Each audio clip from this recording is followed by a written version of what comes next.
We don't want to focus on one man for the sake of just humiliating someone, much as he may deserve it, but as a metaphor for what is happening in this country. The people making the rules aren't following them, but they're certainly enforcing them in your case.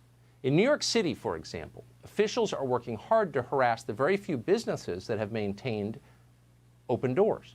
A video uploaded on Twitter on Tuesday shows health inspectors issuing a citation to a restaurant because its front door was open on a hot day.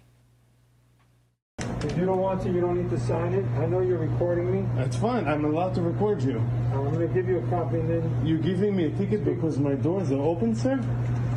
The charge is spelled out here. There's nobody sitting in the restaurant. Everything is okay. You're giving me a ticket because my doors are open? What if my store is hot? I'm not allowed to open the door because the store is hot? Everything's spelled out in the summons. I'm going to give you a copy.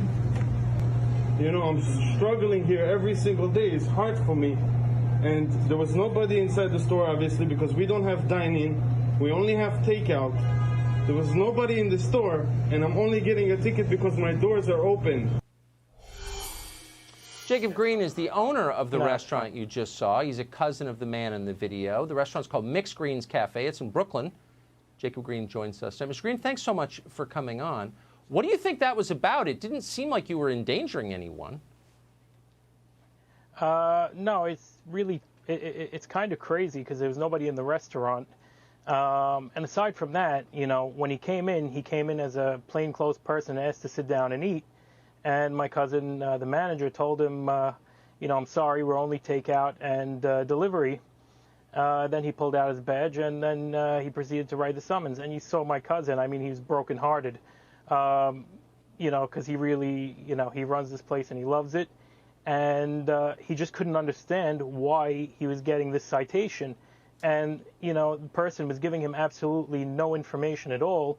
And, you know, he wasn't yelling or screaming or throwing something. He was very, very kind. And, you know, you could hear that he was hurt in his voice.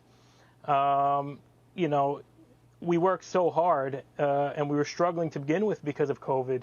And it's really disheartening, you know, when your business is already so slow because of this, and then somebody walks in and issues you a citation. He called me up literally, you know, on the verge of tears, not understanding what's going on. You know, and it's again, shocking. to debate whether to stay open or not to begin with, it's amazing. And the thing that baffles me most is that I'm in a red zone, but if I want to go eat and a red zone restaurant is closed, I'm going to a different restaurant outside of the red zone. Or if I want to buy a pair of shoes, I'm going to a different shoe store. So what's going on here? Our schools are closed. Our synagogues are closed. You know, small businesses are suffering.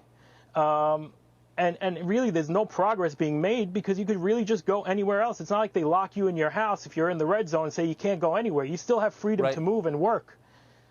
So it's baffling to me. It really is.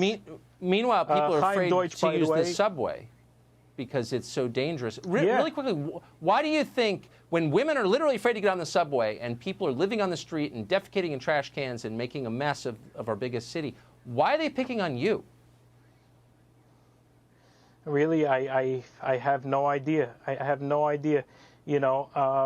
But I will say that after this whole thing happened, it was rescinded, the summons, which Chaim Deutsch was, you know, the councilman was instrumental in that. And he said that if any other small businesses are having the same issues, he wants to help them out and fight it as well. It's just the outpouring of support we've had is really something that I've never seen before.